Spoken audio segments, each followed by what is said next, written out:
Ladies and gentlemen, welcome to the Worship Guitar Show number 35. How was it 35? I mean, that is a prolific amount of content. And tonight, the goal here is to actually take things in a really cool direction because I've got a little setup here that we're going to be utilizing as kind of our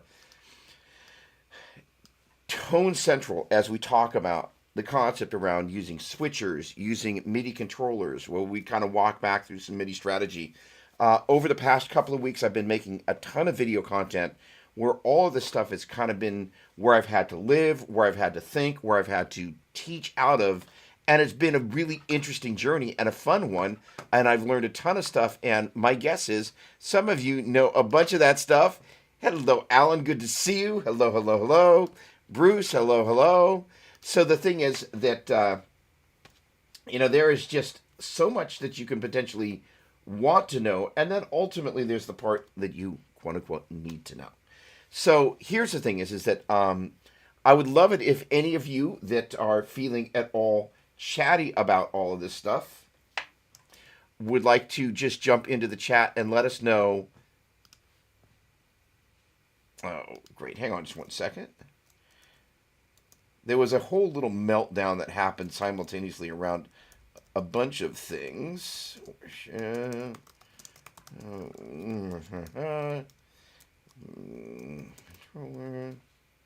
All right, here we go.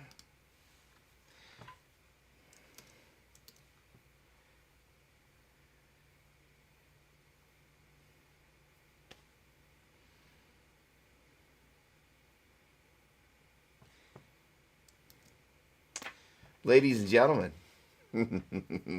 welcome to Worship Guitar Show number 35. Now, tonight we are going to endeavor to dig deep in the world of MIDI, expression pedals, being able to control individual stomps from a master controller like this, having some strategies around being able to change individual patches on something like this, or if you want to go deeper, maybe to be able to control individual blocks and have things turn on and off inside a single preset.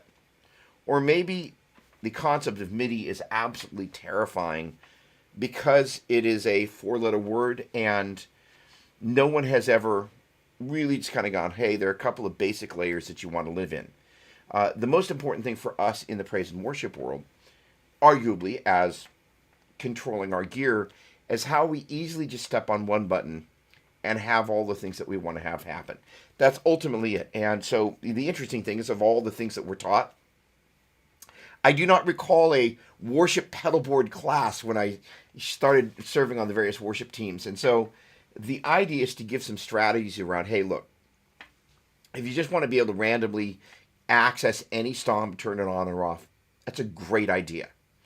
But at a certain point, you're going to be like, man, it's really hard to turn on my overdrive, turn off my fuzz, and tap tempo my delay simultaneously. It's like, there's got to be a better way. And that's where switchers and MIDI controllers become extremely valuable. And, the small is the new big.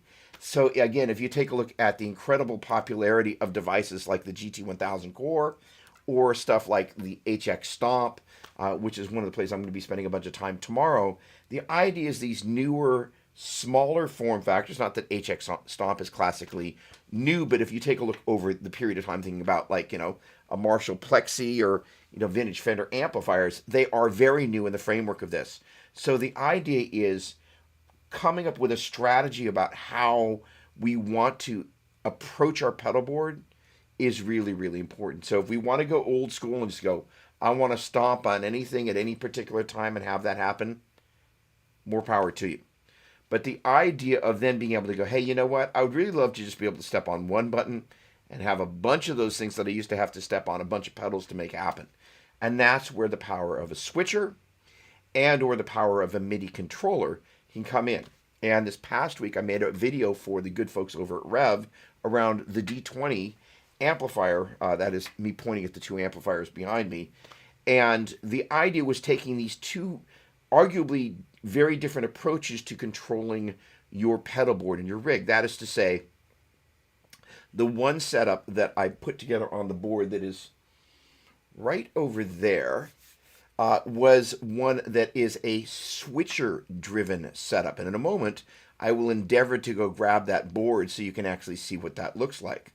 The other was, again, this little setup here, where basically all the control, if I so choose, happens here. So the neat thing about this is with the magical power of MIDI, if I want to, I've got a bank that's just for changing presets over on this guy. I've got a little home button, and we'll talk a little bit more about this when we start digging into this thing, that allows me to go to individual banks for each one of my devices and fiddle around with stuff like my H9. And I've always created this little home bank here. We'll get more to the strategy behind this, but operative word being strategy.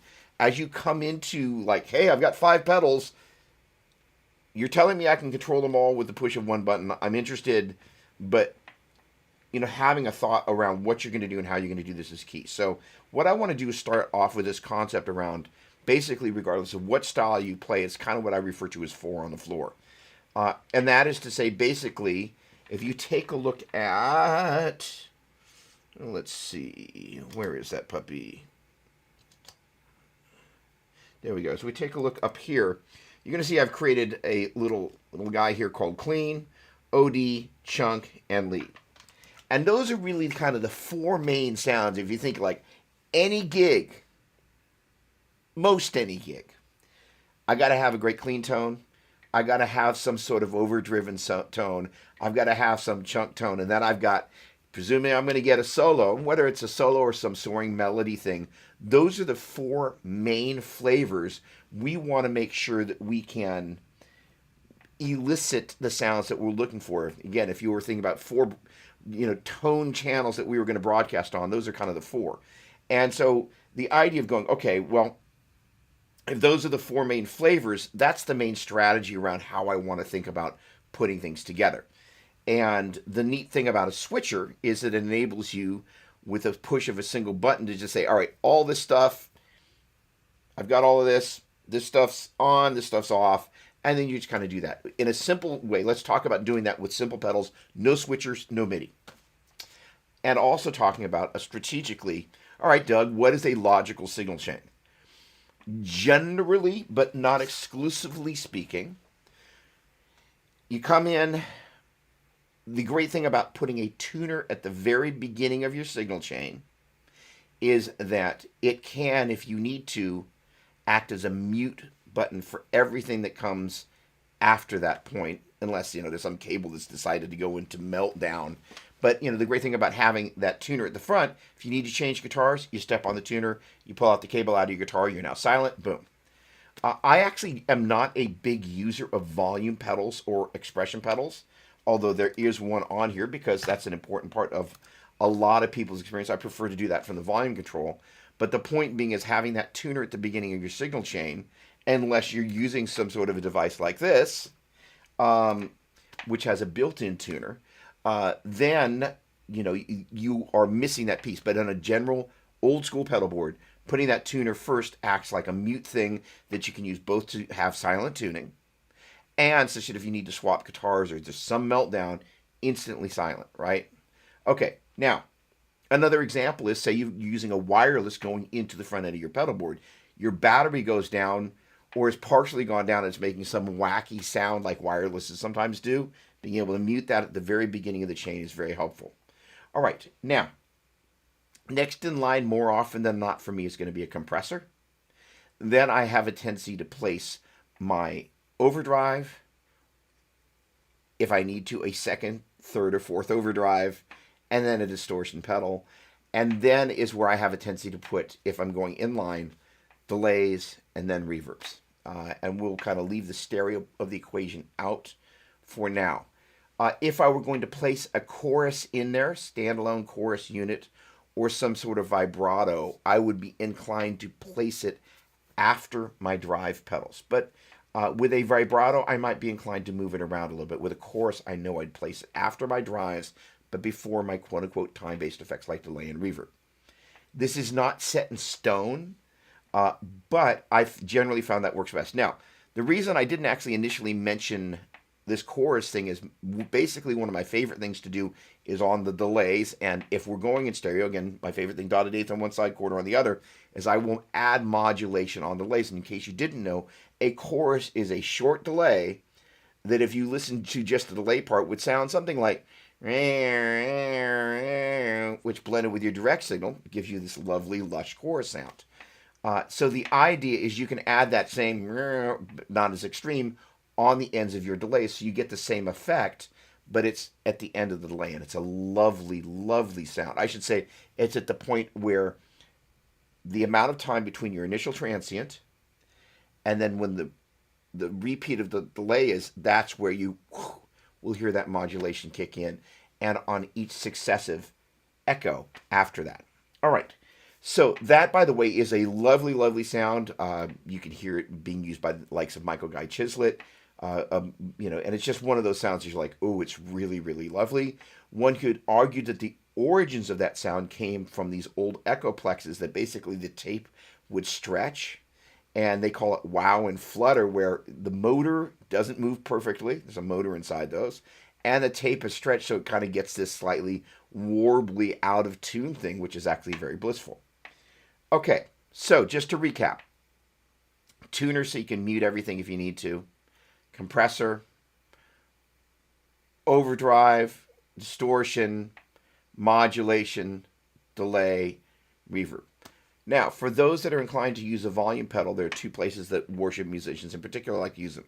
At the very beginning, before the drive pedals, which I do not like to do, because when you pull that puppy back, you're starving your drive pedals for input. For me personally, and me alone, I don't like the sound of a drive pedal starved for input. If I do that from the guitar, many of my guitars, but not all, have got basically this, it is a picofarads the thing inside there. It's a cap, it's a resistor, capacitor, I don't know. It's on the tone pot, I think. And basically what happens as the volume, it's on the volume pot. As you bring the, I should know this, but I don't. But as you bring the volume down, what it does do is it functions as a high pass filter.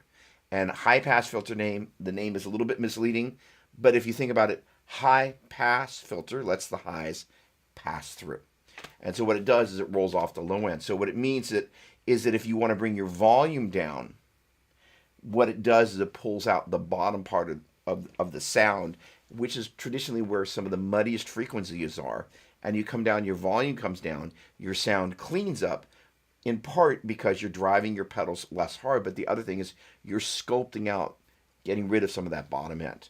So you're basically taking advantage of the fact that you've brought the level down, but by doing this high pass filter thing, you've pulled out some of the muddiness, and in so doing, you've added clarity. All right, so the point being is that if I were to use a volume pedal, I would put it after all the drive pedals and before the delays and the reverbs. The reason being is then if you kind of want to do a swell, from the moment you swell and you've got all the sustain that you could want if your volume's up, especially you just come into the notes and it's just, and you're out, but all the delays and the reverbs are after that, such that even as you back off, the delays and the reverbs, those trails are still going there. Some people like to put that volume pedal at the very beginning of the signal chain immediately after the tuner. I can understand why you might want to do it. It's just not my thing. Freedom of choice. Okay, so now that we've kind of talked through this little signal chain thing, let me hit the pause button and let me take a look at comments. And then what we're going to do is we're going to pull up this other little switcher board here, and then we'll move over to this guy over here. So first of all right, we will definitely talk about switchers. Thank you very much, Mr. Bruce.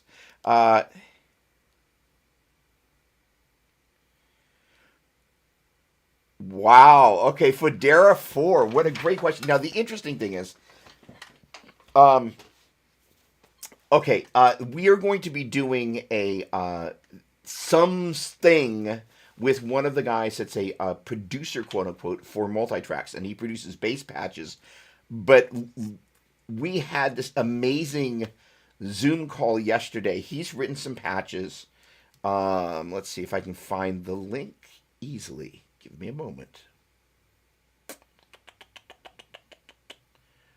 Where on earth did I put that? That's in the Zoom chat of the meeting that's closed. Okay, and then I open that.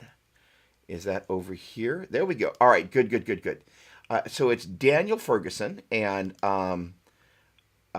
okay, so if you were to, and I think, okay, let's see here. Is it going to be that easily attainable? Let's see if that's going to be the case. No. Okay, so let's see. I will find some links here that will make this easy, though. Give me a moment. Okay, Daniel. Hang on a second, because I'm going to post a link in the stream here, so give me a moment. But what he's done, and it absolutely blew my mind, is he's created these synth-based patches in HX Stomp. I could not believe what he was playing for me. So he and I had a whole bunch of conversation about that. So there we go. Okay, here's the link to Daniel's landing page inside multitracks.com. So give me a moment and let me come up with my little writing tool. And we're going to do this, and we're going to do this, and we're going to do this. And who knows? Oh, that's going to be entirely too large. Okay, there we go. Let's try that. There we go. All right, so this right here, and let's see. Let me make that a little bolder there. Easier said. Right. Bold. There we go. All right, so this, guys, if you get a chance to, and during worship or not even during worship, so Multiinteraction.com, producers Daniel-Ferguson, Federa, just go over there and listen to some of the sounds, but it's nuts. So basically what he's done, because, you know, invariably if we're going to talk about synth bass, we're talking about sub-fatty, or at least that will be one of the, you know, the Moog sub-fatty is just a great sound, and the idea is we're talking here, we're going back and forth. He's created a range of synth bassy tones that just sound convincingly bass. Like if you blindfolded me and said, you know, what is that? It's like, oh, that's synth bass. And it's like, it's just bass through basically inside HX Stomp, there are these various wave patterns that you can use to create presets. Again, a minute ago, I was imitating the human chorus. Basically, if you ran your signal pure chorus, all it would do would be, so there are all these other type of wave forms that you can use to construct sounds inside HX Stomp. That's my very lame explanation of it, but it's unbelievable.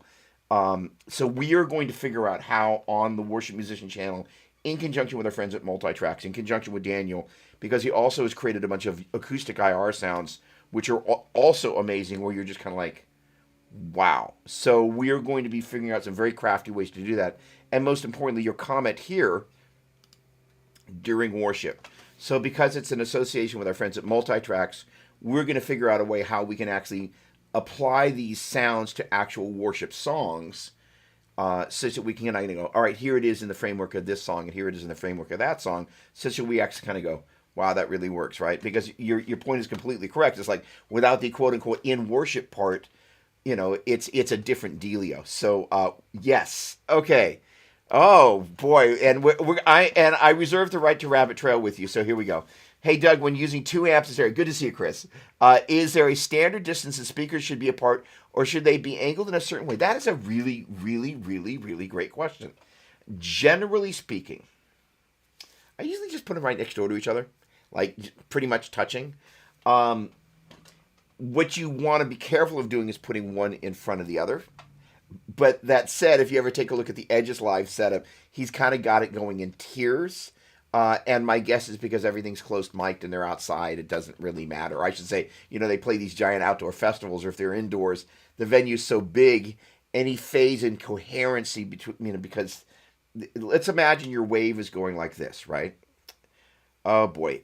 Let's see if I can do this without making an idiot out of myself. Your wave goes positive, negative, positive. So if I put 2 amps that the waves and the note were the same, and the one's going up and the other's going up, and there's this much distance that it takes for that wave to draw, I could move 1 amp far enough back or far enough ahead that when this one's drawing drawing to the down part of its cycle. This one's drawing into the up part of its cycle by where I place them forward or back. So the alignment this way is much, much more important than the horizontal alignment. There have been times that I've placed stuff. Actually, I can tell you when I am using a pair of HX Stomps in a live worship setup. My bad. HX. Power cab. I have a tendency to place them as if you were sitting at a table with two other people that's a round table, kind of about here and here, a little bit further in. Actually, no, I'll tell you exactly what I do. I replicate my near-field monitor experience of when I'm sitting in the studio. So they've got little tilt backs, and I kind of basically set so I'm in that little sweet spot. In theory, it's supposed to, as I understand, be kind of an isosceles triangle. I usually go for something very close to that. And so that way there is some distance between them. That is not projecting them forward in that instance. It's using them as stereo wedges, but also stereo amplifiers. And then we'll take a feed off the back of those or off the back of Helix and send that front of house. I would not be inclined to do that business in a live setting. I think putting things right next door to each other and doing it like that would be the approach. But that is a great question, and I need to endeavor a little further on that because it is a really good question, because what starts to happen when you do this or when you do this or when you start to get them too far apart, the big issue is putting one in front of the other would be the big consideration there. Hello, Matthew Winter. Good to see you. Always a pleasure. Okay, let me hop on over just for a moment and let me check in the Book of Face and see if anybody is hanging out there that has anything that they might want to add to this thing. And let's do this over here. And first of all, now in a moment, why are you not refreshing? Because you just don't want to. It's been kind of a strange day on the web. We at the magazine, it just goes like this sometimes. We use a website and an application that's associated with that website to publish the magazine digitally. And they seem to be having some sort of denial of service thing going on. So we sent out this giant email blast, and one of our partners sent out this giant email blast. We get an email a couple hours ago. Seems like people are having a problem opening the magazine. And we're just like, So in the world, page unresponsive. I knew that. Thanks for telling me. All right. Well, I tell you what I'm going to do real quick is I'm going to focus on this board real quick. And so I'm going to let you take a top-down view of this. And I'm going to jump over here and I'm going to grab the other board. And I'm going to bring it on over so we can talk about Switcherville. Come to Papa, baby. Come on. All right. Now. Oh, that's softly civilized. I can do it like that. Now. Here we go. All right, so I will tell you that kind of when I'm putting boards together for a very quick kind of like, make it happen, shoot a demo, I don't always spend a ridiculous amount of time. I know I unplugged these because there's a battery in here. I don't always spend a huge amount of time custom cutting the cables for this. But this is a really good example of a nice straight-ahead switcher. This guy right here is the Boss ES3. And what's neat about it is that it is a 3-loop switcher, hence the name ES3. But the magic thing about it is it's got a ridiculous number of Boss's effects built into it. So it means that you can use 3 of your favorite stomps in each of the loops, and you can use the internal effects. And kind of what's kind of immediately noticeable across this whole concept of 4 on the floor. There's your clean, your overdrive, your crunch, and your lead. Okay, so the deal is you can actually see, there you go, boom. Hang on, no, there it is. I've lost the ability to know my left from my right one upside down. So those are basically the connections for the 3 loops on here. And so kind of the secret sauce with a device like this is you basically kind of go, okay, I'm going to utilize my external loops and the internal effects to kind of craft my layers of tone. And again, as a general rule, I would suggest starting with just a clean, an overdrive, a crunch, and some sort of lead slash melody tone, which traditionally is going to have more gain and more delay and more reverb. And so, the interesting thing about that is that all three of the pedals that I chose, this is the left and right upside down steel string Supreme from Vertex Effects, which is basically a clean preamp that imitates the sound of a Dumble. Thanks so much, Headstock. Hang on a second. I'm reading and trying to present upside down and doing a great job. Boss is killing it right now. They are absolutely killing it. Then for kind of my overdrive sound, I've got my vintage TS10, which somebody decided to paint black. Go figure. And then for my higher gain setting, I've got this guy. So the deal is, and then I would clarify, you're like, wait a second, you got 4 sounds, and you just showed us 3 pedals, one of which is clean. So for the third level, the crunch sound, I used a built-in DS1. And that's kind of one of the neat things that the folks at Boss are doing these days, is they've created kind of a couple of incarnations of the old school black label. In this case, it's not a silver screw, it's a black screw for any of you hardcore collectors out there. But the thing about the old DS1s is they used a range of chips that are basically toxic because they somehow, as I recall, needed to be prepared with lead, or there was lead involved in it, and they actually can't do it because of the environment, and it is cancerous. So the end result is this is kind of a thing across the industry where the newer pedals, they have to use different components. Sometimes that's good, but it's interesting, how people seem to love the old stuff. Sometimes the old stuff was made in such a way that it's actually dangerous, both for the environment and for the people that are in that environment when it's being made. Getting back to the switcher here. I have had the switcher here for a minute, but in putting together this little rev video about switchers, I was just so impressed with what I was able to do with it. Now, let's talk for a quick moment again what a switcher does and why they're so cool. If you currently have a pedal board with, I don't know, let's say 7 pedals, you got 2 feet. So that pedal board dance sometimes catches up with you when you're like, oh, I missed turning off that one thing on a cue, right? Even if you just have 2 pedals to hit, it's choosing which one you're either going to hit before the cue or which one you're going to hit after the cue, unless they're sitting next door to each other, right? So the idea of a switcher is it allows you to kind of map various things to a single button press.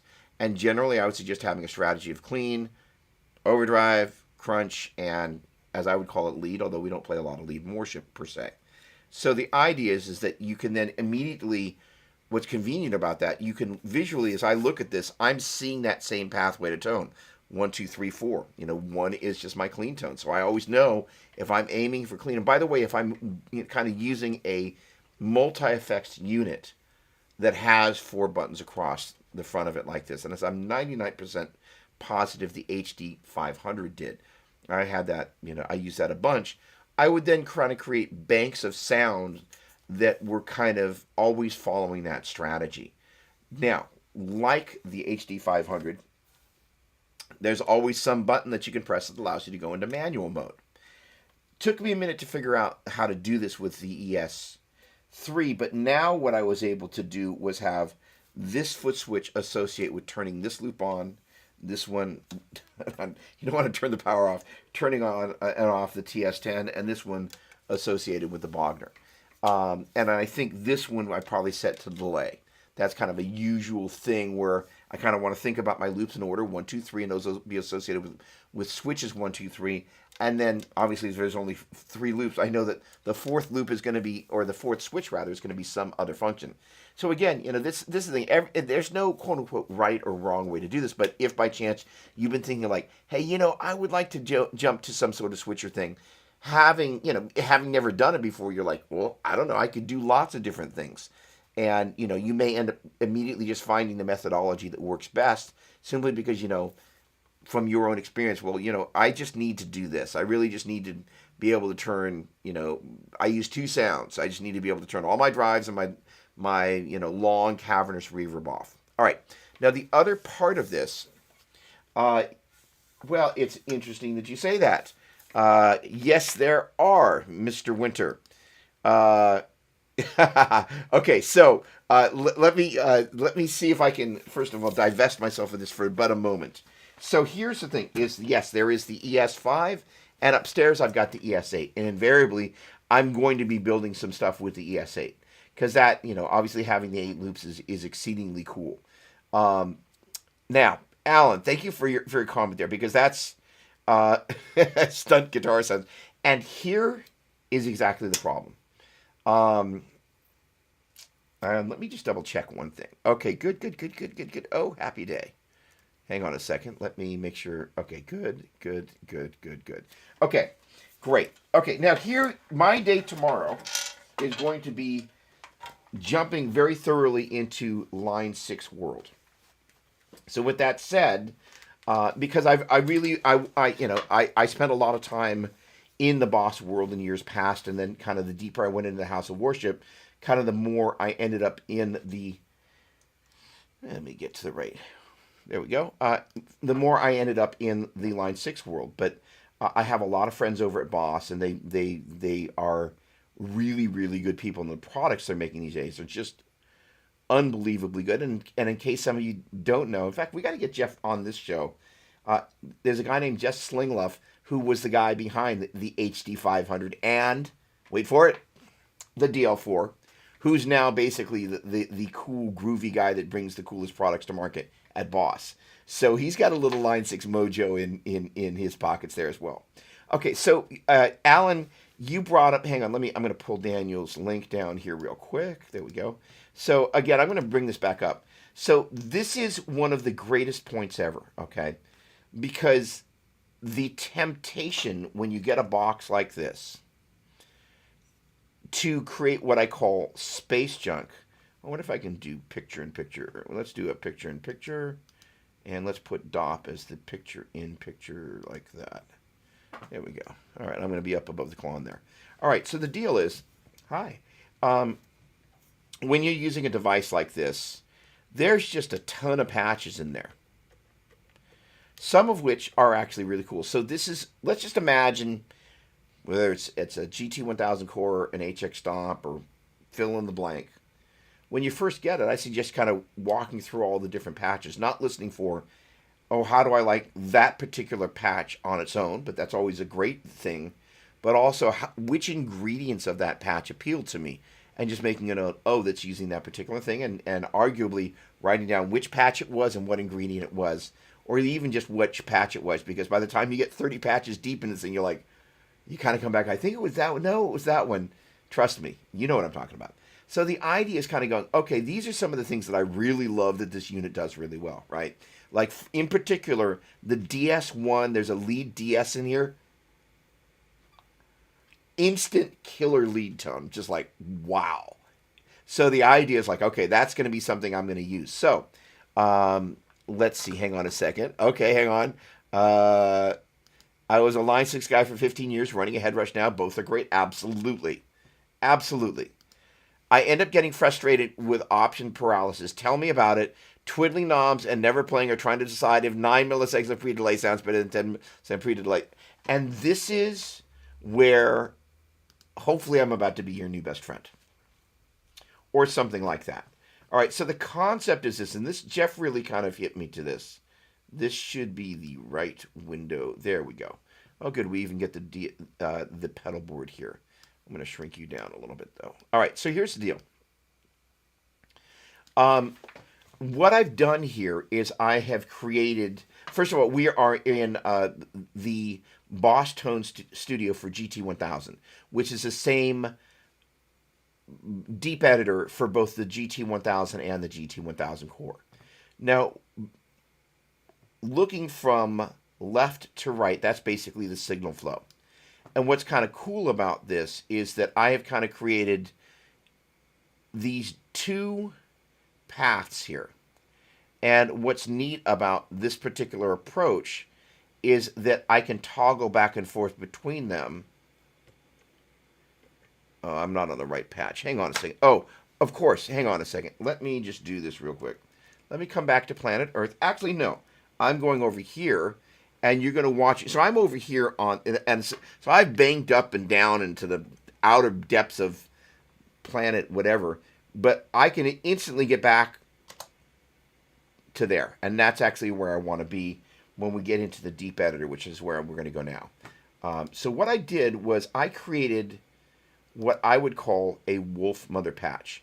And why this is so important is that this Wolfmother Patch, and again, we're looking at the signal chain from left to right, it allows you to put, and they're not all on here, but it basically allows you to organize all the blocks that you potentially ever want to use, and then add some sort of splitter function if you want to use that, and then be able to have that then go out to different outputs. Now, this particular rig right here, which I'm now accidentally zooming in and out on, there we go. Stop, come on, there we go. Oh, stop it. Is taking advantage of this thing that they use called the dividers. So anybody that's interested in stereo, oh, interesting. Oh, I get it. Okay. Is this the best preset for me to show you what I want to show you on? It's probably not. But that's okay. I will... No, hang on. Let me just do something real quick. I need to find a better example of this, and I am in the right place, but I need to be doing a little bit of looky-loo while we're talking about this. So first of all, what I'm going to show you guys how to do is basically take, and whether it's from the face of the unit or in a deep editor, kind of basically create what I would call a Wolfmother Patch. And strategically, the concept of this is you basically turn all the things that you know you're going to go to, you bring them in so long as the DSP will support it. You put them in that order of signal chain that we talked about. And then what you do is if there's any switching, and I'm going to pull up this patch that's going to, is pretty cool. If you spend any time working inside a deep editor, there are different ways of doing this, but the boss way of doing it, they've created these things called dividers. It's very clever.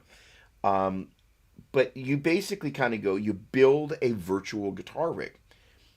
You bring in your favorite analog stomps, and you basically, quote-unquote, instantiate a digital version of it, and you place them in the appropriate signal chain.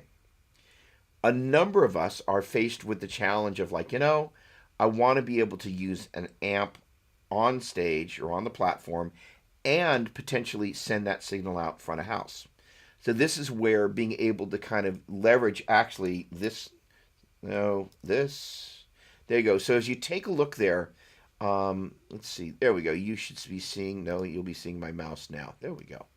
As you take a look at where my mouse is, this is basically, depending on how I set this little function here, I'm not going to bore you with everything in the world, but basically I can set this to single, and now all of a sudden this guy becomes an AB, or if I set it to dual, becomes a Y, and basically Y's that signal out to both sides. Now, where this is valuable for you and I. So let's say you and I are running in stereo. We've got 2 amps up on the platform, and we're going to go out stereo front of house. This is send and return 1, which I'm going to put here right now. No, I've got them backwards. All right, so hang on just 1 second. There we go. So let's just imagine this is send 1 and send return. So, sorry, in English, Doppler. Send and return 1 of the internal loops on the GT1000 core, and send and return 2. All right, so here's, get over in the right application. There we go. So here's the thing. That allows us to use the internal loops on the GT1000 core because the main outputs actually are designed to be at line level, which means if you run them into the front end of your amp, they're too hot. So what we're doing there is we're saying, okay, we're going to use the 2 internal effects loops to send out to the 2 D20s. And in so doing, I am able to get signal to them. We do not have to run signal back into the return on the loops on the GT1000 core, which is one of the very cool things about that. Now, once you have done that, then that signal continues down the line here and splits out into the 2 virtual deluxe reverbs there. Oops, I'm clicking on the wrong things. The 2 virtual deluxe reverbs there. And if you take a look down here, it says deluxe combo. Ditto for this guy. So basically what I've done is I'm sending signal to the two D20s on the platform. That input, though, keeps going down the line there to the two virtual deluxe reverbs. And that is how you're able to send signal to stage amps that you quote-unquote use to monitor / play with, and then something that's completely in the box of the front of house. That solves a couple of big problems. Now, that is not classically a switcher or controller solution, but this is where the preset and the patch management kind of goes hand in hand. All right, so that said, let me get over to where I want to get to over here. And, all right, got it. I want to be here. Yep. Let me just take a look at what I've got going there. Clean. Yep.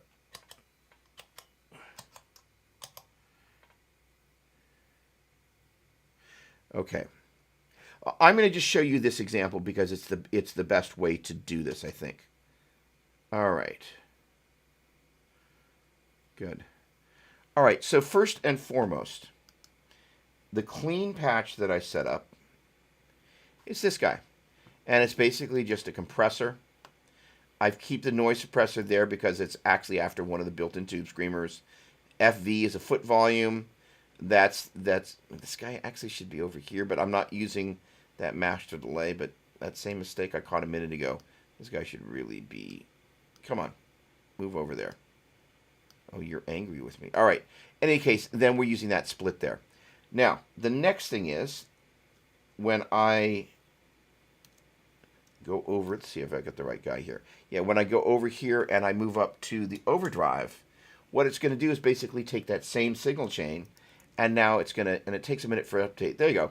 You see that overdrive has come on. Okay, so again, I'm basically using the same template to turn stuff on and off. And this is one of the things, Alan, your comment about, you know, basically it's what I call space junk. You referred to it as, first of all, option paralysis, which is really nuts, and then endless twiddling of knobs, and then kind of doing that more than the actual playing. Here, strategically, what I did was I created a preset completely from scratch. I pulled in the things that, after spending some time with the box, were the only things that I wanted to use, put them in the order that I wanted to have them, and then each of, if you will, there's the Wolfmother patch, and then each of the dependent Wolfchild patches draw on that original patch, such that basically anytime I create a new patch, I'm specifically just turning on or off one of the things that was already in there. And generally speaking, I would suggest creating a Wolfmother patch for every style you play, and or potentially every one of the main guitars you play. Because, you know, if you set up your tones for a Les Paul, all of a sudden you pick up Strat, it may be a different world. So the idea is taking a Wolfmother patch that is your Wolfmother Les Paul, and then copying that over and saving that as your Wolfmother Strat, and then maybe making some changes to that would be good. And then that way, as you build the dependent, again, if we think about it, our clean, our overdrive, our crunch, and our lead / melody tone, they flow out of that same master patch. And that strategically will keep you way away from all that space junk, you know, because I've been there, I've created a ton of it. I still do it, but this approach is a big help. Okay. Okay, you guys are having fun over there. All right, let's see. Yes, so yeah, the idea is it's variations on a single theme, but you know, if we think about the difference between the lead and clean version of that theme, all the stuff is on that we would potentially have, or the vast majority of it that we would have in the clean sound. I would probably not be inclined on my highest gain setting to have a compressor. They have a tendency to, you know, distortion already compresses the sound a little bit, and you're already starting to get some sort of hiss factor. So you've add a compressor to that, often it will just make things a little bit hissier, and it has a tendency, one of the things about a nice lead tone is the pick attack drives, if you will, the envelope of the sound.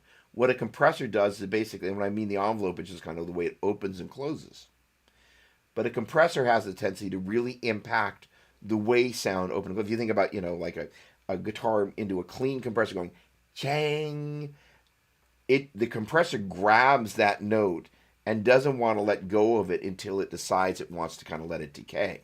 So you're taking away some of the things that actually makes playing with a distorted tone and letting a note start to bloom open and then close up a little bit and then kind of sustain as it reblooms, if you will.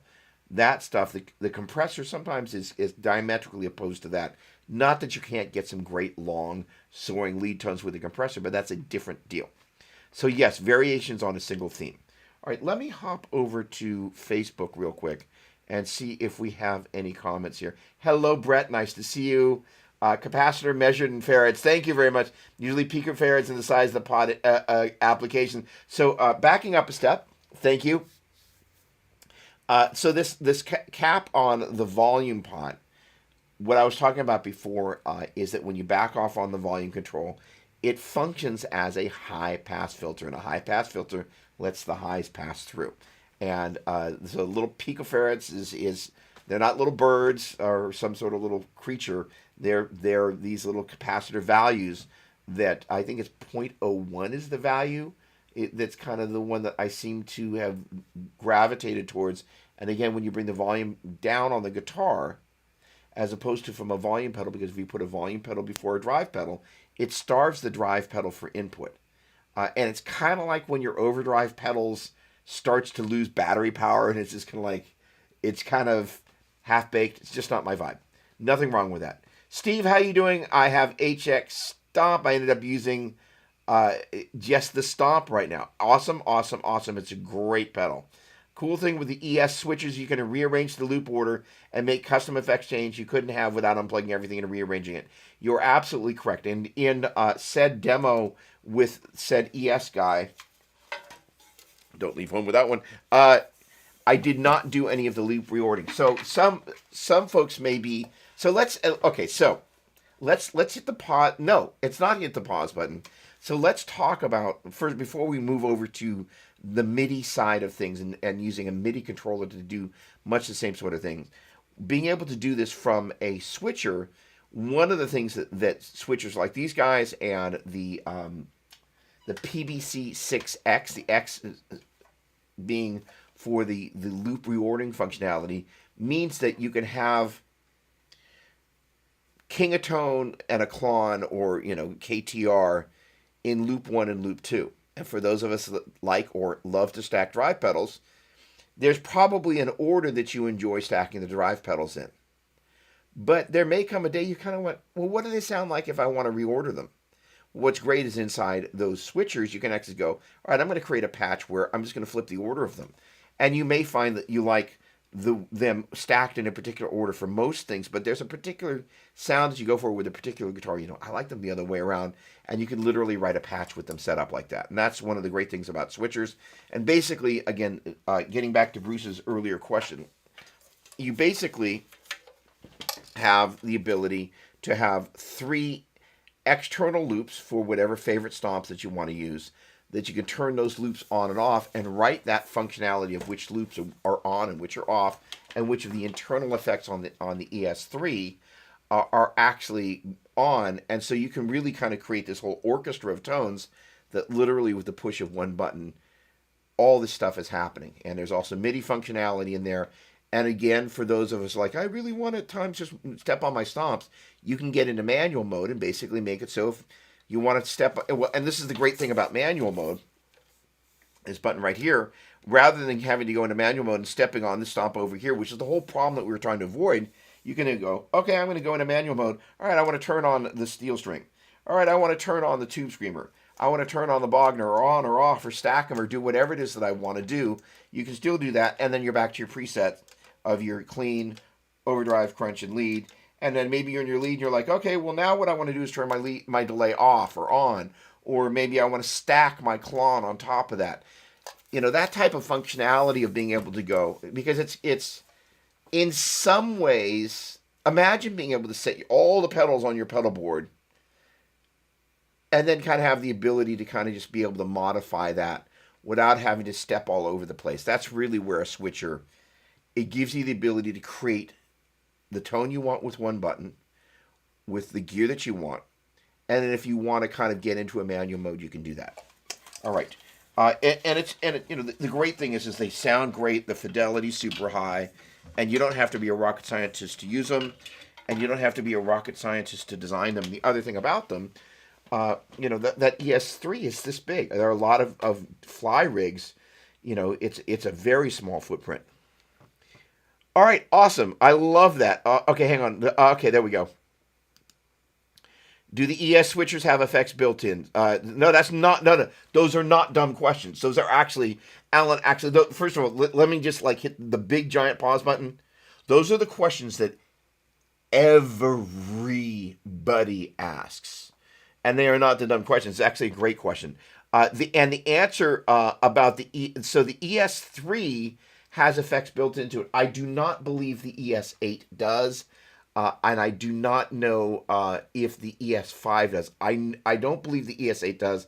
I don't know about the ES5. I don't think the ES5 does either. But, well, hang on a second. Give me a moment. Does the ES5 have effects?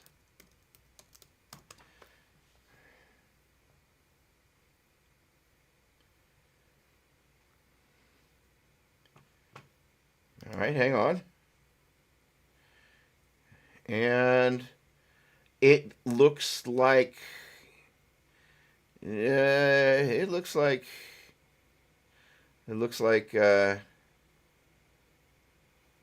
hold on, I'm almost there. I should know this answer. I apologize that I don't. I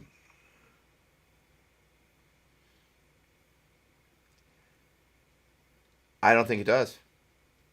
And actually, I think that's one of the things that makes the ES3 so cool, is that it's actually got all these classic Boss stomps into it, which is really, really, really, really cool. Yep.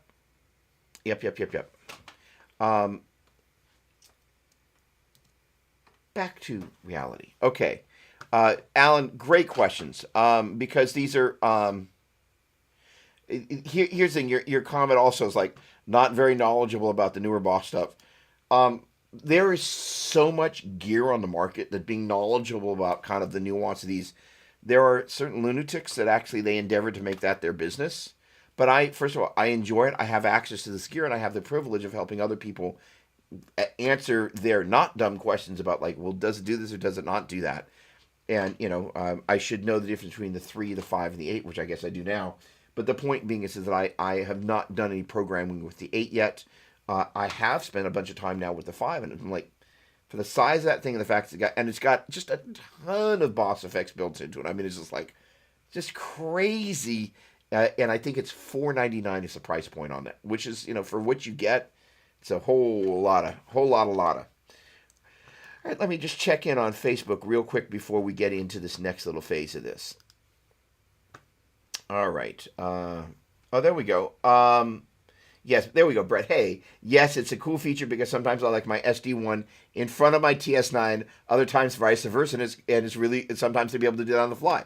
I mean, we live in a day and age that it's easy to forget that 15 years ago, first of all, let's give some props to Strymon. Amazing sounding gear. The reason old school metal guys like me were snooty about pedals was when you would go to get a really high fidelity sound out of a rack unit, and then you would kind of go to some of the stuff that at the time was on, pedals in terms of I should say pedal boards in terms of time-based effects. It was a different sound, and if your sound was going for this crystalline studio vibe, and you're hearing a murky bucket brigade analog delay, I just didn't get it. And just in the same way, there were people that didn't get what I was doing with, refrigerator-sized racks, especially at 3 a.m. when you're unloading and loading in the back of a pickup truck. By the way, I've discovered that 412 cabinets get heavier as you get older. That's a different conversation. All right. So now what we're going to do is we're going to hop over to this world here.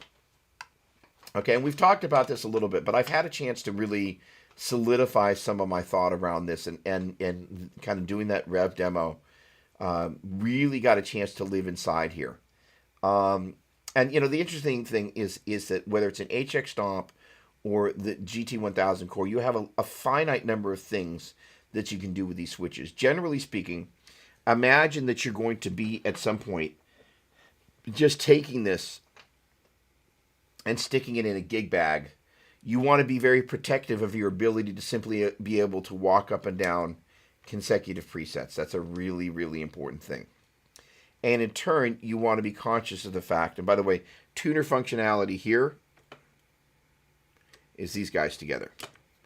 And then kind of leaves you this random switch that, depending on what... okay, hang on, I just need to take a look at one thing.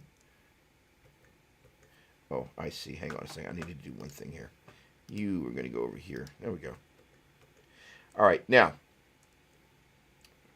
let me show you... No, I'm not going to show that to you yet. Actually, I am. Okay, so here's the thing, is that in a praise and worship world, I would be inclined to have this third foot switch always be my tap tempo. And generally in boss world, you can make these foot switches either kind of a system-wide function and or you can overwrite it on a patch-by-patch basis. In this particular patch here, what I've got is and it's not set up as I would want to do it as much as I might like to in other instances, but this will give you a good example. So I'm gonna show you. I'm gonna show you. All right. So if you take a look as I'm toggling this guy, you can see that this little business right here, this little white line right here, and this little white line right there, they just toggle back and forth. What's happening there is that I'm choosing which of those dividers are being selected. That was easy for me to say. But what that is in boss world, one of the things that they've done is they have all these blocks that you can have on or off simultaneously.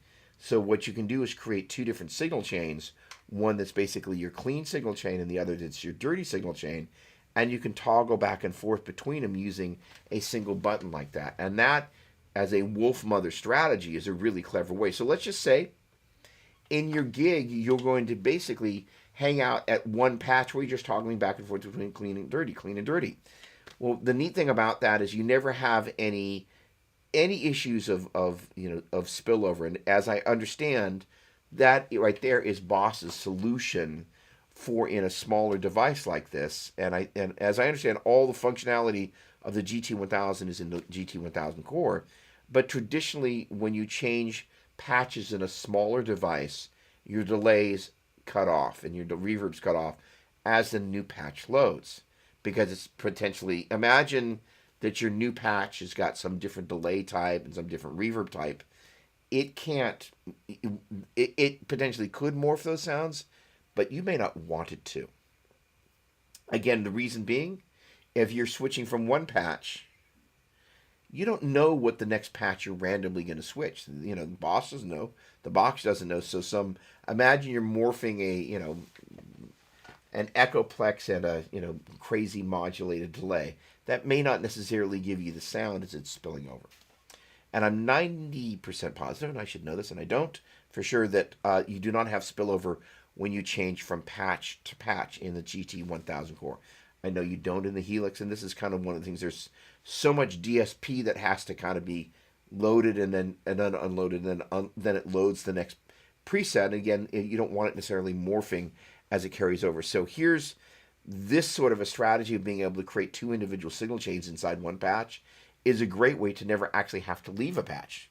And arguably, if you can kind of have everything that you need in a patch, it's pretty cool. The other thing about a box like this is you begin to find, as you're working with something like an ES3, and then you end up over on the GT1000 core, you find that there's certain things that Boss does that it does consistently. All right, let's talk about the M word. Okay, now, and we've talked about this a little bit, but I want to, let's see. I want to talk about the strategy behind this, and I think we've covered this a little bit in the previous week, but this is super, super valuable, because now really what we're talking about, rather than using this guy, and I could actually go over here. Oh, that's not where I wanted to go. Oh, I see. I am on bank 1. What an idiot. So I'm going to go up to my GT1000 bank, which is now in bank 6, which I've got these guys. So as I switch over here, this should go to 35, I think. Yeah. There we go. 35, 36, 37, and 38. Okay, so that's basically just saying, hey, I'm telling you to go here. Now, if let's just say I take this guy, and I've changed a couple of things on here since I set this up. So there we go. I've got another bank here. This guy's going to go to patch 1. When this guy's on patch 1, this guy goes to patch 1. When this guy goes to patch 2, it chases. Patch 3, it chases. And I think at 4, it stops chasing. There you go. So that is to say, when I'm on patch 1 here, this is 1, 2, 3. Stops chasing at 4. When I go to 5, this guy goes back to 1. Okay, so strategically speaking, and this is one of the things that Jeff from Boss and I have been talking about, is kind of like, as you're working with MIDI, because there are a number of things happening here that we're going to make very simple and very straightforward. But the idea of trying to create layers of sanity when you have as many options. So let me go back over to this. And so the idea is, look, is that if you know that patch 1 over here, there we go, you want a particular type of delay, you save that delay to patch 1 over here. And for patch 2, you want a particular type of echo, you save that to patch 2 over here. And for patch 3, you want some sort of slapback, you save that to patch 3. And if on patch 4, you want the same one as you had there, this is where the disparity becomes a little bit of an issue. You can, through the power of MIDI, and I'm not going to go into the programming side of this, at least in this moment, but I do want to go into the strategy to go, hey, you know what? I really, when I go to my next patch, I want this one to go to the next sound, but I really just want to use this same sound here. Now, let's say you're in the middle of the worship set, and you look down. This one's saying 3. This one's saying 4. There will be a moment where, especially if you're kind of in the midst of some thought, where you're going, which one's home? Even though you know that the GT1000 core is kind of what is, in this particular instance, driving, as you're looking at it for the visual, that's where your cue is. In that sort of an instance, it's usually just really good to just kind of match these up 1-to-1.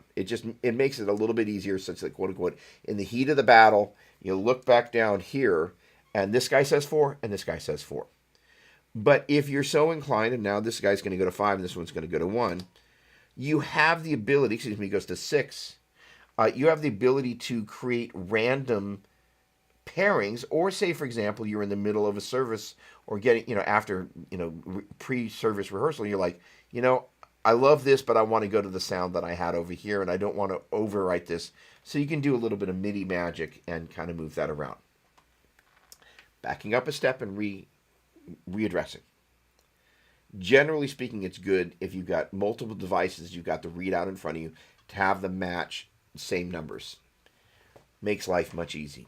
But there are times that you want to diverge from that, and that's one of the cool things about MIDI. And this is where you want to then begin to create a couple of different types of strategies, which is where the MIDI controller becomes most valuable. Okay, watch closely. I am not going to use this to do this. Notice that this guy is actually chasing this from here, okay? That is to say, I actually didn't program this little business from here. I programmed that from here. So you can use your little standalone device to go, hey, you know what? I want to use you to tell whatever it is that I'm connecting via MIDI to do this. So you can just go, okay, patch 1, patch 1, patch 2, patch 2, patch 3, patch 3. When I go to 4, you're staying on 3. When I go to 5, you go to 1. When I go to 6, you're staying on 1. You can do that. You can do that same thing, or I can control that bit that I programmed there from over here. So, in other words, I had this at patch 1, saying that you're going to go to patch 1, patch 2. Well, instead of using these buttons here to change between these different programs, actually, we can now substitute the word program change for patch change. So now I'm just saying, hey, via MIDI, I'm saying, you, my friend over here, are going to go to patch 2. And guess what? Because I already did the programming over here, when this guy goes to patch 2, this guy goes to 2.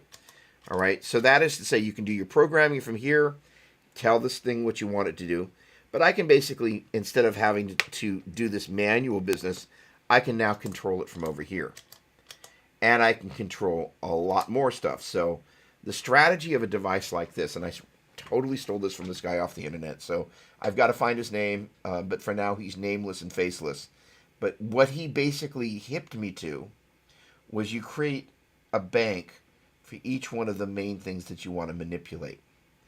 And then in the lower right-hand corner in that bank, there's a home button that allows you to get back to that first bank. So this says, hey, I want to jump on and change patches and this is the one that I created in a moment, you'll see, for the 4 on the floor. That is to say, patch 35 is my clean, 36 is my OD, 37 is my chunk, and 38 is my lead. So again, I always have this same strategy. And guess what? You know, I can control all that from here, but the thing is that and I haven't done the programming here, but from here, first of all, I can just say, hey, all right, I want you to change between patch 35 and 36 and 37 and 38, and this is telling it to do that. I'm going to hit the home button here. I'm going to jump over to the H9. And from here, I can speak only to the H9 and say, hey, go to patch 4, or patch 3, or patch 5, or patch 2, or patch 1. Hit the home button, and now I can go back and talk to the GT1000 and say, okay, go over the OD.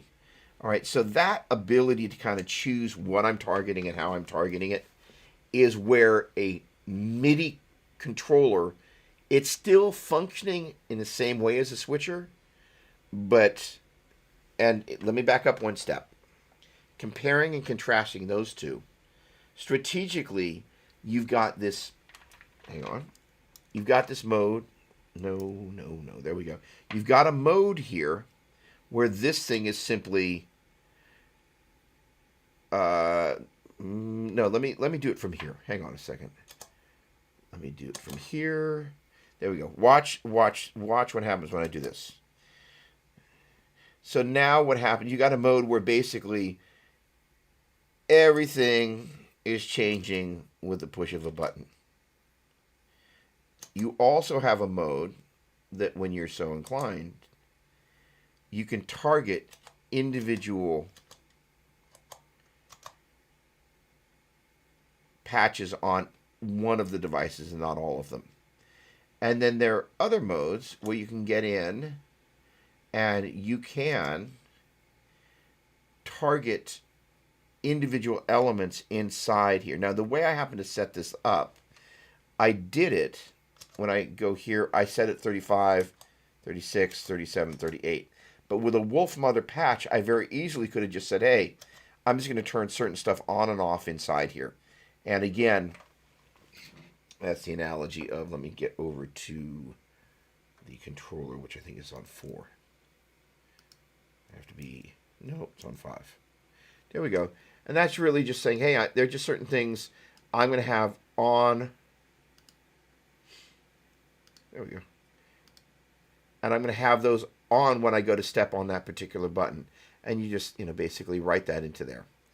All right, so that sort of a strategy enables you to then use the Morningstar in the same way that you use a switcher, where one button changes everything, or when you want to go into manual mode, you can turn just individual things on and off inside a preset, which is, again, a very powerful thing. And it's not always how people think about the fact that switchers and controllers, when used like that, can really affect much the same thing. And there are some boxes by companies like RJM that allow you to establish MIDI control for amplifiers. Another piece of this equation, and it's one of the reasons why the Rev D20 is such a great amp for worship. Those amps have a 6v6 power amp section. I should say a power amp that's fueled by 6v6s, which is essentially the sound of a deluxe reverb, more or less. But if you choose to come out of the direct out and bypass the power amp section, you can use, with the software that basically is embedded in those amplifiers, you can choose to load a quote-unquote virtual AC30 power amp section. And so what it means is that you could have a patch that's basically your Fender patch, another patch that's your AC30 patch. But it gets even better than that, because you can then load different cabinets and different speaker IRs that go along with those cabinets. So literally you can pretty much switch your entire rig.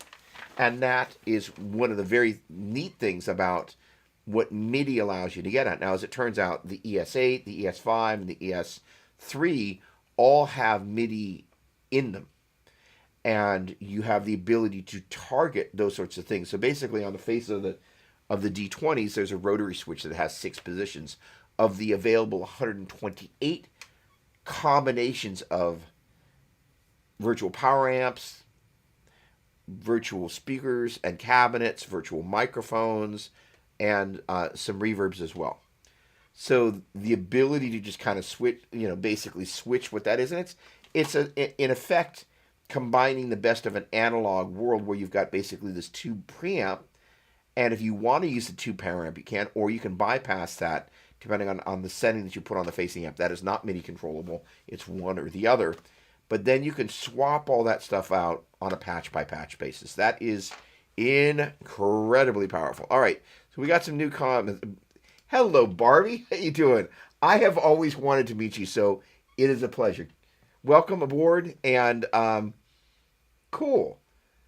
All right, Boss ES5 around 350, not bad. That is not bad at all. I love trying to decipher what was that was originally typed in, right? Always favorite. Okay, can you set when the FS foot switches for for tap tempo? That's easy for you to say.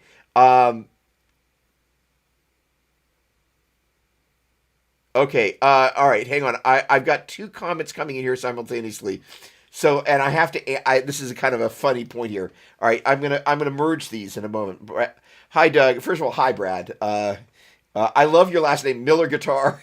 That is why even with my MIDI switcher, I have the RH switch on the Stomp. Okay, as tap tempo tuner, like the flashing light. It's a great visual cue. No, absolute. So this is kind of the deal. So let me get over to and work a little magic here, and then I'm gonna see if I can answer all these questions simultaneously. Now this is a sad moment for Boss here.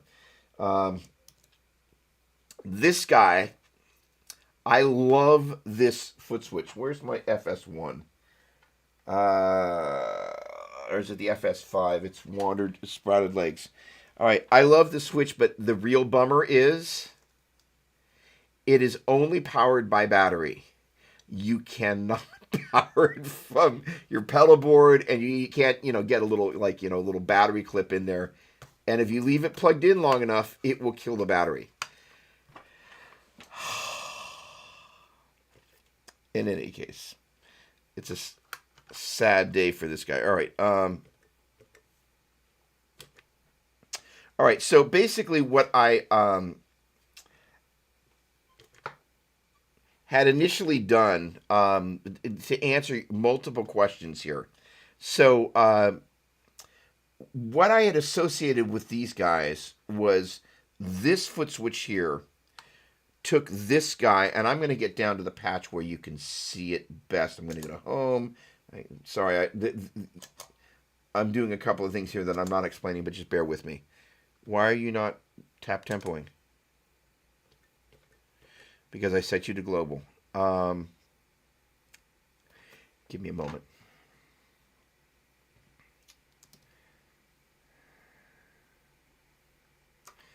Give me just half a second. Okay, I'm going over there. I'm going in here. I'm going over here. Control 1, divider check. Oh, and I've got that set for go. Oh, it's on a patch level. So that's set on that patch. And on clean comp, what's on 1? I'm just going to set it for this patch. Clean comp. I'm going to set you over for... you know, I'm not going to do it right now. Okay, I'm just going to walk you through it. My apologies. All right, so what has happened is in the process of demos, I changed the functionality of this. Okay, this guy, for worship folks, tap tempo is just the obvious thing. You've got your tuner by pressing these two down like that, so you don't need to associate that with a tuner. This one, I changed the functionality on it because what it does over in here is that I set it up to toggle. Hang on, it's just one set. Oh, hang on. I set it up. The goal was to do this. There you go. When I hit that little switch, you can see me hitting it with my thumb all the way over here. You can see that kind of little white business here and here is toggling. And that allows me to choose which of those two sides of the divider I'm doing when this guy right down here is set to single, as opposed to dual when they're both on, which is the Y function, versus single is the AB function. Okay, that said, my suggestion, and I just violated it, is that generally speaking, if you're a praise and worship person, this is your box. Set that to tap tempo and leave it there. It's just the most logical thing. Now, that was a great question, Alan. So the idea is, you know, well then kind of how do you expand upon this? So originally what I had done was this guy, I had made it such that this foot switch put us into manual mode, and this foot switch allowed me, and I'm going to jump into manual mode, this was controlling this, and then this one allowed me to turn this, it's a stomp, but it's also a block. I could have just as easily made this control a couple of things. I could have just as easily had it be the tap tempo. As a matter of fact, just for shenanigans, let's actually do that. Hang on. So that is going to. So let's see how quickly I can embarrass myself. All right. So that is control. I think that is control 4. No, control 5. There we go. No, manual reverb. All right. Well, this is actually. This is not how. This is not. This is a patch that was based on a slightly different Wolfmother, but bear with me. I just selected on Control 4 BPM tap, and actually now I've set that system wide. But basically, then by closing out, now what I've done is that if the battery weren't dead here. That would control the tap tempo. And yes, what's neat about having that type of visual cue is you can see that. The other thing you can do with these guys right here is you can change the color that's associated with these guys. As a matter of fact, what I'm going to do is I'm going to go into Control 1 right now. And again, we're just talking strategy here, so let's just actually rock all the way out. Hang on a second.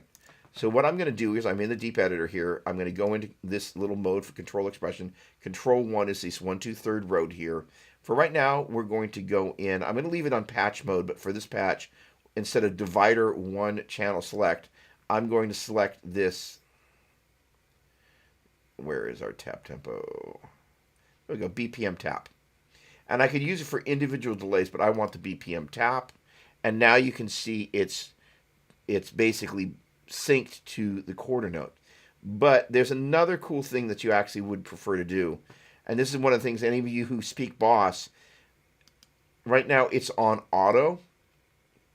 I actually prefer using auto green for my tap tempo. What you don't want to do is go for just pure green because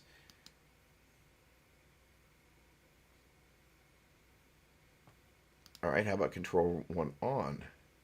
Oh, I see.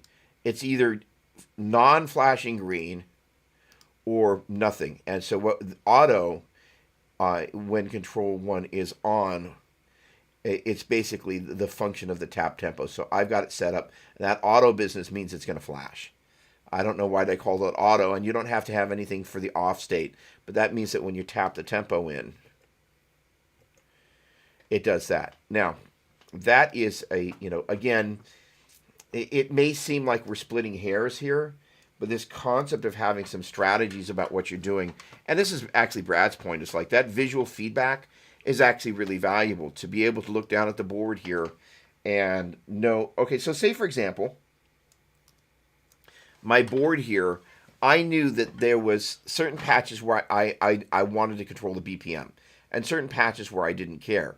So when it's doing that thing that I showed you before where it's toggling between the two different sides of the divider there for kind of if you were a dirty and a clean setting, actually, in theory, if this were working properly, and I think I've made some change and it's not doing it now. Yeah, I've made a global change. Hang on a second. So now what I'm going to do is I'm actually going to go in and mess with Mother Nature a little bit more because that's what I do. Number 5. All right, let's get in here. Now what I'm going to do is I'm over here. Oh, that's not where the divider patches were.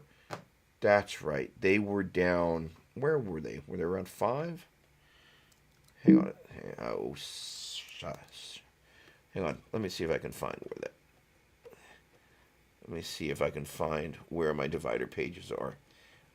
Because what I did on the divider pages was I set them up such that you could see when it was clean, it was set for green. There we go. No, is that it? Hold on. Almost there. There we go. Ah, perfect. All right, this is what I wanted to show you. So when it's set for the clean side of the divider, it goes to green. And when it's set for the distorted side of the divider, it goes to red. Let me show you what that looks like in the deep editor. Pulling that up over here. And you'll see this little white line is going to flip from when it's on the red side here for angry red to green for the clean. And what's really neat is that, again, kind of per Brad's comment, which is really clever, if I'm on, let's see, let me do a PIP here. Let me pip you. There you go. Not a very good pipping. Hang on. Let's zoom you a little bit and move you around. There you go. Such that if I'm on the other side of the stage of the platform, I can just look over there and I know which mode it's in. Now, for those of you that have dealt with 5 drives on your board and no switcher, you're kind of like, which ones are on and which ones are off? And you can't see that from usually the small lights. That sort of, as Brad was pointing out, functionality is really, really, really, really huge. All right. Awesome. All right. What's going on, Tom? How you doing, man? I have an HX Stomp. Want the new Stomp Go. As I found, I need more than 3 buttons. Is anyone producing more patches for us mere mortals who are overwhelmed with programming? First of all, without being a jerk, I know that you knew you meant Podgo, but just for being factually correct. So let me say that with love, care, and consideration. I think Chris Rocha is producing some... Hang on. Let me answer that question definitively. Let me not be the spreader of false information. Let me see if he's got Podgo patches. I'll be able to answer that for you shortly. Preset patches.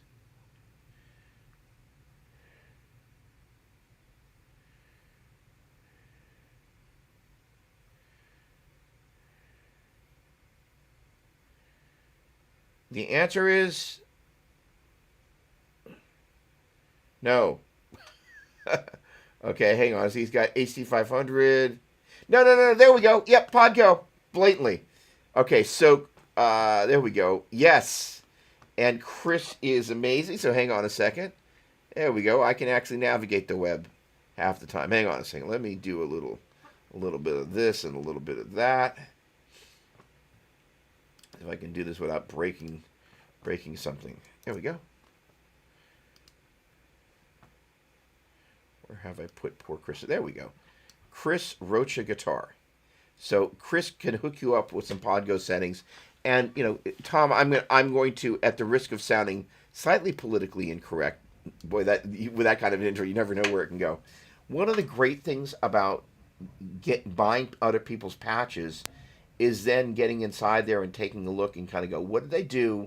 Especially as you kind of maybe move between a couple of different patches in a preset pack, you kind of go, oh, I really like that one more than I like that one. Oh, there's a particular drive pedal that sounds really good with this guitar, but it doesn't sound as good with that guitar. This is, I think, you know, first of all, one of the annoying things about some of the guitar players that are out there is I saw this one thread on one of the Helix Facebook groups, like, you know, it didn't say it literally, but it basically said, you know, do you think people are stupid for buying patches, pre-built patches? And I had to contain myself to be as nice as I possibly could. And I don't remember what I started to reply or finally found that I just couldn't quite put the force field up enough to not just go, you know what? If you're just starting out on this thing, those patches they're a lifesaver, so you can just get up and running on Sunday. And they also allow you to see how somebody who knows enough to have the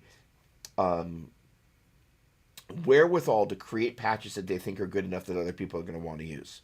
The Worship Tutorial folks also make... I had a lovely exchange with Brian from Worship Tutorials, and he played me this demo that's about to come out of one of their patch demos, and it was awesome. The playing and the sound, and those guys they're really good guys, and I was really blown away. So the point being is that they've taken the time to kind of figure out what is going to sound good at church, and then you can kind of deconstruct what you like about it. And, you know, the irony is that I've told these guys that I don't know, it was a month and a half ago, something like that, I was asked by a rather famous guitar player whose name I'm actually not going to drop, to play over one of his backing tracks, and he put it out on his YouTube channel. And so I actually used a modified version of the Worship Tutorials patch, which is totally hilarious because it's this praise and worship patch, but I just turned basically all the drive pedals on and turned them up, and, you know, turned the majority of the reverbs off, but kind of took their template and kind of, you know, this is, again, speaking to the benefit of it, the template was so good. Ironically, it's an AC30 with a bunch of drive pedals, you know, and it sounded great, you know, so, yeah. So that would be great. Tom, you know, it's an interesting thing. All right, hang on. You know, Tom, I'm glad you're on here. Before you go, before you pod go, here's the thing that I will say. The models and the sounds in HX Stomp are of some higher fidelity. Will your average congregant notice? Never. But they are better quality sounds. You may or may not, depending on what your knowledge base is and how much you want to fuss with stuff, benefit specifically from some sort of controller here like this. So, you know, this could be HX Stomp all day long. You have, you know, like you're basically banking up between patching up and patching down. You got your tap tempo, and then you're either using the internal MIDI functionality or you're controlling, you know, something externally. But this rig with HX Stomp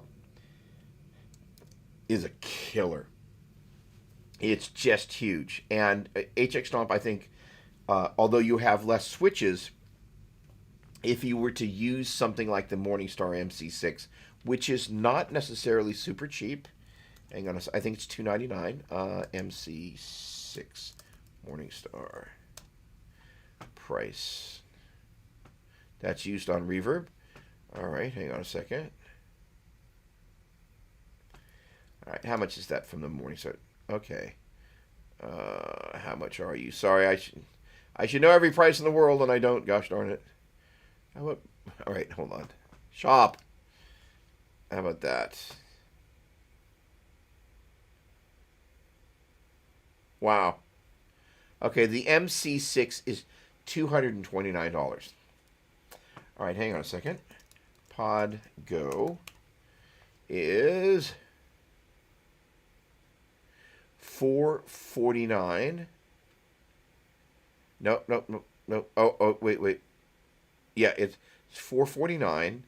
And you already own the HX Stomp. So here, I mean, yeah. So my suggestion would be to consider endeavoring into the Morningstar, because it will, and it will enable you to leverage all the high fidelity of the HX Stomp, and basically, unlike the Boss GT100 and GT1000, but like the GT1000, I actually don't know this. I know the GT1000 core and the GT1000 share the same exact editor. I don't know for a fact if you can exchange patches between them, but I can tell you that you can, with the exception of running out. Basically, there are two processors in Helix Floor and Helix Rack, where HX Stomp has got one. So you basically have less processing power, but you've still got plenty of processing power. The fidelity is exceptional. So then at that point, it's not as if you get anything more in the Pod Go than switchers, and the fidelity is not quite as high as the sounds that you get in Helix. The Helix sounds and the Pod Go sounds, they're slightly different sounds. Again, blindfolded, nobody in the congregation is ever going to know, and probably 50% of the guitar players in the room couldn't begin to pick out the right one more than twice in a row. And a lot of it just depends on what the player is playing into it. So a great player playing into a Pod Go is going to sound a lot better than a bad player playing through HX Stomp, who hasn't taken the time to, develop their gift.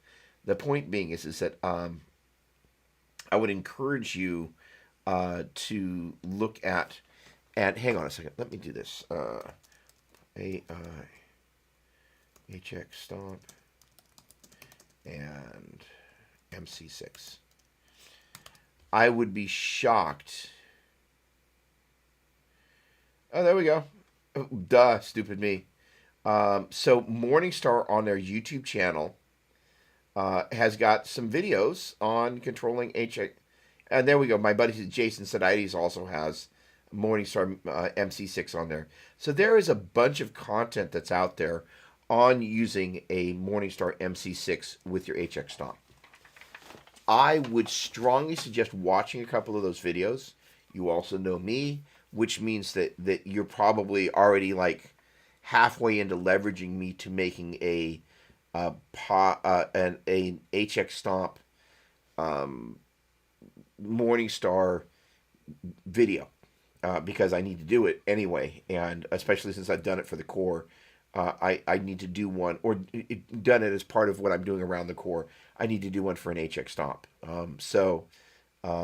Which means that, if you have any, dare I say, freshman questions, those are the questions that I like, because it enables me to help answer people's problems. Yes, worship tutorials are amazing. Yep, all those guys are great. Yes. Oh, I didn't know that David Hislop from Bethel has Pod Go patches. Thank you for that. That's great. Okay.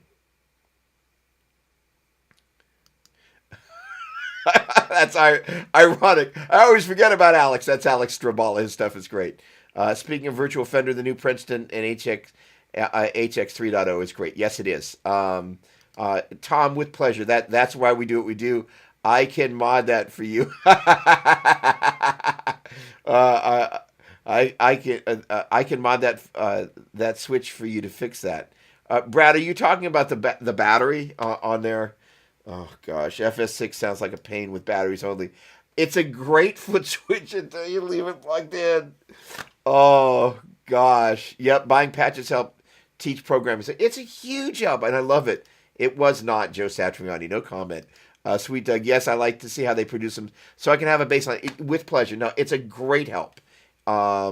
Huge. Wow, much cheaper. Interesting. That may work. But all right, awesome.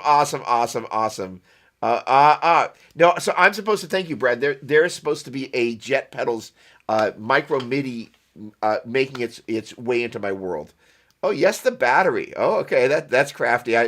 Because I've got a second one around here, and I had the bottom off, and most of these things like I've got some Canon cameras, and you can kind of use the third party battery, and you kind of have to make it fit around the door to for a third party not AC charger that uses the battery, and you kind of have to get the cable to just fit just right to get the battery door to close because the battery doesn't have a cable. But I had this thing on the bottom side. I'm just like, obviously the thing that you would do, and I actually have them all upstairs in a box. In fact, I was organizing them in separate plastic bags depending on types of fittings. Was the 9-volt battery cap that terminates that you plug into your pedal board power supply. But in any case, hang on, I got to get over to Facebook. Let me make sure I'm not ignoring anybody terribly over there. They're probably angry at me now. Oh, there we go, Christopher Gianella. How you doing, my man? Good to see you. You loving my MC6 game changer?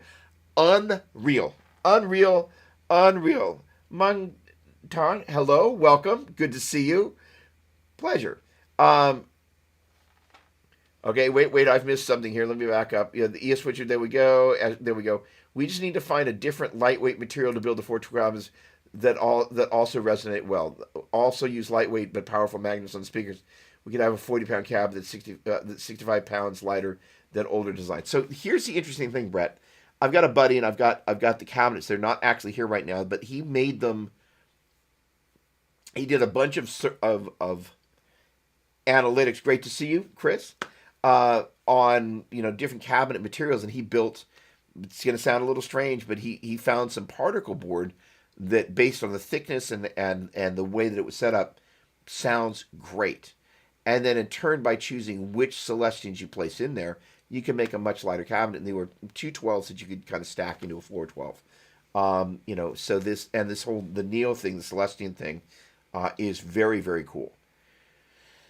Lots and lots and lots and lots and lots of amazing gear. All right, speaking of gear, I get to turn into a demo guy here. So I've got some work I need to jet out and do once we're kind of done hanging out here, which I think we're about at the end of this evening's time. But you guys have been great, as always. And so here's the thing is that each week we're going to have some kind of hopefully groovy primary theme and or sub themes, such that there's always going to be something that hopefully you're going to be able to take away or contribute to the conversation. We're equal opportunity community builders here, and we're going to be doing a bunch of other new stuff that I'm super excited about. All right, let's go ahead and close out in prayer. Lord, as we get ready to close out yet another year, it has not been an easy year, but I think there are always things that you're teaching us through the easy years and the hard years. So I pray that as we move into this next year, that those of us that are feeling that this year has been a challenge, Lord, I pray that you give them a spirit of encouragement as we move into 2021. Lord, those of us that have had the ability to not really be too adversely affected by this, Lord, I just give thanks for how even in the midst of turbulent times, Lord, you provide. And so, Lord, I also pray that as we come together as a community of guitar players, Lord, I just give thanks for the privilege of being able to hang out with these men of God, that we share this passion for music and the devices thereof. It's just a very special gift to have, and I'm grateful and thankful and grateful. So I just pray that thankful and grateful can be words that we can all share as we walk into this next week and the holiday season. And we just give thanks for the ability to live in a country where we can worship you freely. It's not like that in other places. And I just pray that we just I just pray that this is a week of prayer for people, Lord. Just kind of taking a fresh look at the prayer walk, myself included, but just not just getting prayed up, but also just really kind of like the practice of the guitar, staying on top of your chops, staying on top of the power of prayer, Lord. It's a gift that you give us that we can exercise, and we can exercise freely. So, Lord, I just want to be an encourager, and just everybody here, especially anybody that's been like, yeah, been a little lean on the prayer department. I just want to be a voice of faithful encouragement going, well, there's always another week. So, in any case, we ask we give thanks, and we have gratitude. We ask that you bless the week of everybody that's here and those that aren't. We just pray love and unity and love. We ask all these things in Jesus' mighty name. Amen. Okie dokie. All right. Thank you. Thank you. Thank you. I look forward to seeing you next Tuesday. Always a pleasure, and it's been great. Have a wonderful, wonderful evening wherever it is that you are, and I look forward to seeing you next time. Thanks so much.